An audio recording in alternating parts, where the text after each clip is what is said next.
High বন্ধুরা, আমি সুস্মিতা চলে এসেছি আবার একটা নতুন ভিডিও নিয়ে। আমরা এই আজকের দিনে 1 বছর আগে নিউ দিল্লিতে এসেছিলাম। তা নতুন বাড়িতে উঠেছিলাম। তা আর এটা হচ্ছে 28শে ফেব্রুয়ারি।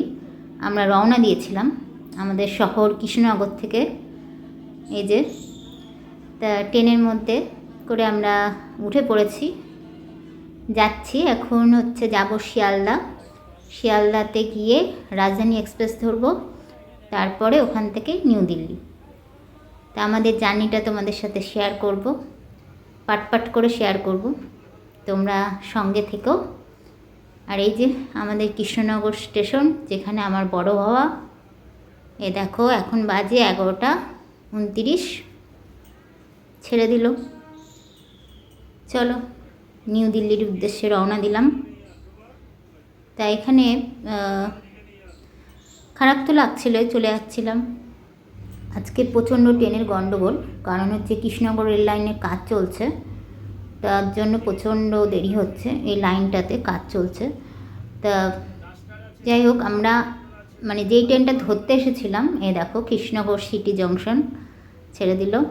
তা আমরা যে ট্রেনটা ধরতে এসেছিলাম সেই ট্রেনের, এটা আগের ট্রেন, মানে সেই ট্রেনটা যে কখন আসবে তার ঠিক ঠিকানা নেই। এখান দিয়ে আমরা যেতাম গান শিখে, এখান দিয়ে এই পারে মাস্টারের বাড়ি ছিল।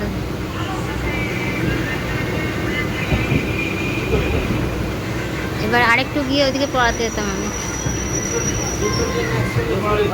এই রেল কোয়ার্টারে পড়াতাম, রেলের স্টাফ ছেলে মেয়েদের।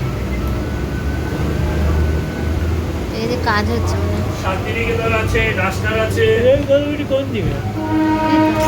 কোয়ার্টার সব এখানেও আছে, ওইদিকেও আছে। এই জায়গাগুলো খুবই পরিচিত আমার।